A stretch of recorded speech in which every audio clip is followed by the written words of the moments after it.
Hello మరియు ఫ్యాన్స్కి విజయలక్ష్మి ఒకటి చెబుతుంది. నేను ఫేస్బుక్లో ఇవాళ ఉదయం ఒకటి చూశాను. ఏంటంటే ఒక అమ్మాయి చెబుతుంది, పెళ్ళిళ్ళు చేసుకోమాకండి, మ్యారేజీలు చేసుకోమాకండి, వద్దు, అదొక ఊబి, చేసుకోవద్దు, చేసుకుంటే సుసైడ్లు మాత్రం చేసుకోకండి అంటుంది. దేనికి అంత రక్తి? ఎలాంటి జీవితాన్నైనా అవలీలగా సాధించగలిగి నెగ్గగలిగే వాళ్ళే నిజమైన ఆడవాళ్ళు, నిజమైన మగాళ్ళు. ఎలాంటి ఒక్క భార్యతో ఏగలేనోడు ఇంకో భార్యతో ఏమి ఆగలుగుతాడు?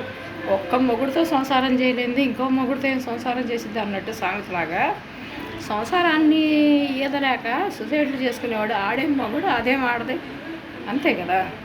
దేవుడిచ్చిన ప్రాణాన్ని అవలేలుగా సాధించి నిరూపించి బతకాలే కానీ లైఫ్ లాంగ్ సుసైడ్లు చేసుకోవడం, పెళ్ళిళ్ళు వద్దంటం చాలా తప్పు కదా, శుద్ధ వేస్ట్ కదా. కాబట్టి ఎవరైనా సరే పెళ్ళిళ్ళు చేసుకోండి చక్కగా, దేవుడిచ్చిన వరం. అది లవ్ మ్యారేజీలే కానీ లేకపోతే పెద్దలు చేసిన పెళ్ళిళ్ళే కానీ ఏదైనా సరే చక్కగా పెళ్లి చేసుకొని చక్కగా సాధించి లైఫ్ని ఎంజాయ్ చేయండి. అంతేగాని సుసైడ్లు చేసుకోమాకండి, పెళ్ళిళ్ళు మానేయమాకండి.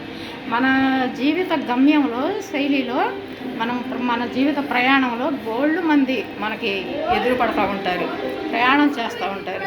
కానీ ప్రయాణం చేసిన వాళ్ళందరూ మనతో పాస్ అవ్వలేరుగా, ఫిక్స్ అవ్వలేరు కదా.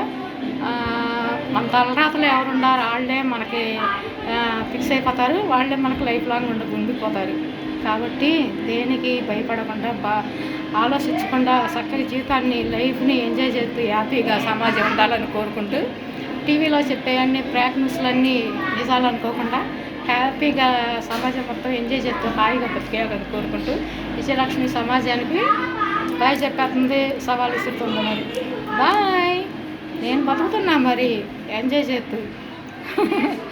అంతే జీవితం. నేను చనిపోవాలనుకుంటే ఎప్పుడు చనిపోయేదాన్ని, చనిపోయి ఇప్పటికి 40 ఏళ్ళు 30 ఏళ్ళు అయిపోయేది.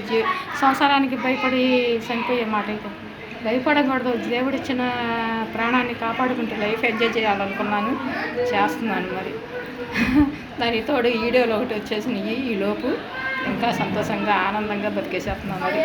మరి బాయ్. మీరు